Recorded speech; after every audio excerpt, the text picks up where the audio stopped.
मणिपुर की राजधानी इम्फाल में बीजेपी के एमएलए सपम कुंजा केशवर सिंह के घर पर प्रदर्शनकारियों ने हमला किया। ये तस्वीरें आप देख रहे हैं एमएलए के घर के बाहर जलाई गई गाड़ियों की।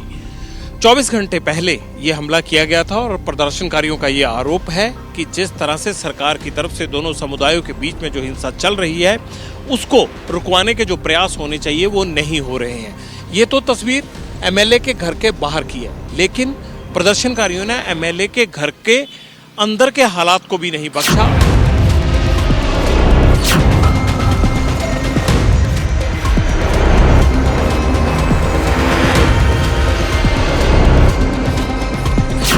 ये वो गाड़ियां हैं जो उनकी एस्कॉर्ट में तैनात थी। जो सुरक्षाकर्मी उनके साथ चलते थे उनको बुरी तरह से तोड़ा गया है। पथराव से, लाठियों से, डंडों से सभी गाड़ियों के शीशे टूटे हुए हैं और उस वक्त यहाँ पर इतनी सुरक्षा नहीं थी। हालांकि अब सीआरपीएफ के 15 लोगों को यहाँ पर 24 घंटे के लिए तैनात कर दिया गया है। इन गाड़ियों को जिस तरह से यहाँ खड़ा किया गया था उसी तरह से इनको तोड़ा है वहाँ खड़े खड़े ही प्रदर्शनकारियों ने। ये एमएलए का दफ्तर है और जहाँ पर सामने आप देख रहे हैं कि कुंजा केशवर राव की तस्वीर लगी हुई है।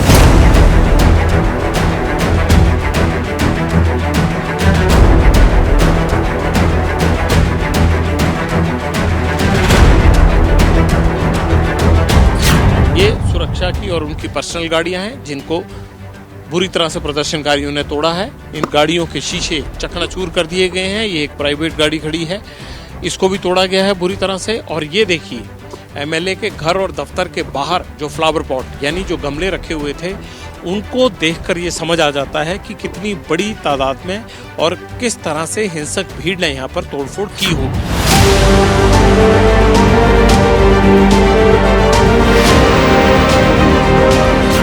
बीजेपी के दूसरे एमएलए आरके ईमो के घर पर भी इम्फाल में हमला किया गया। इस वक्त मैं ईमो के घर के बाहर मौजूद हूं और आप देख सकते हैं कि जो पब्लिक वोट देके इन्हें विधायक और मंत्री बनाती है उसी पब्लिक से बचने के लिए अब ये लोहे के पूरे लंबे लंबे गेट लगाए जा रहे हैं ताकि कोई भी आगे से अंदर प्रवेश ना कर पाए। और ये बिल्डिंग का काम दिन रात चल रहा है।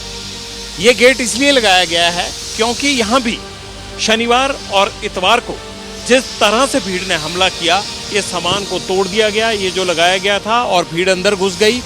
कहा यह जा रहा है कि विधायक के घर के अंदर रखे सोफा सेट तक जला दिए गए।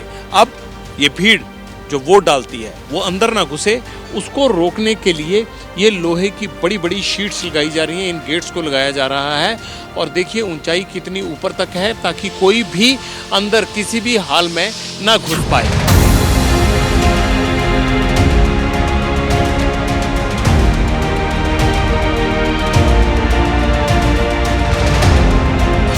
मैं इस वक्त इम्फाल की ईमा मार्केट में मौजूद हूँ। ईमा मार्केट की खासियत ये है कि इसे महिलाएं चलाती हैं। मेरे पीछे जितनी भी आप ये दुकानें देख रहे हैं अब तो बंद पड़ी हैं क्योंकि कर्फ्यू है, लेकिन इन दुकानों को महिलाएं चलाती हैं। यहाँ कपड़ा बाजार है, यहाँ सब्जी का बाजार है और यहाँ महिलाओं की भूमिका बहुत ज़्यादा है। अगर हम इम्फाल की ईमा मार्केट का नाम लेते हैं तो अपने आप ये समझ आ जाता है कि यहाँ सभी महिला दुकानदार हैं जो सब्जी बेचती हैं।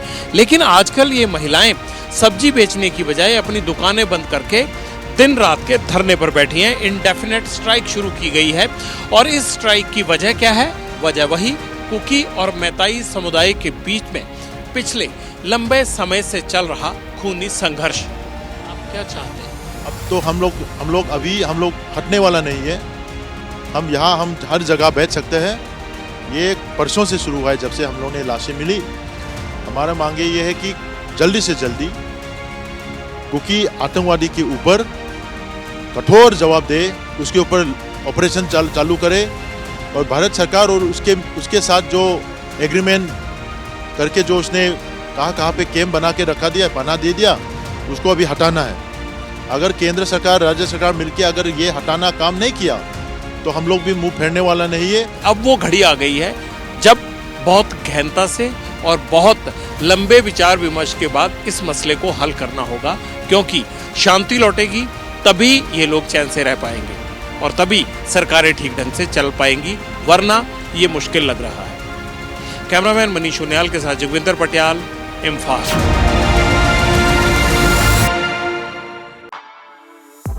For exclusive and insightful videos, subscribe to our new channel ABP Live Premium.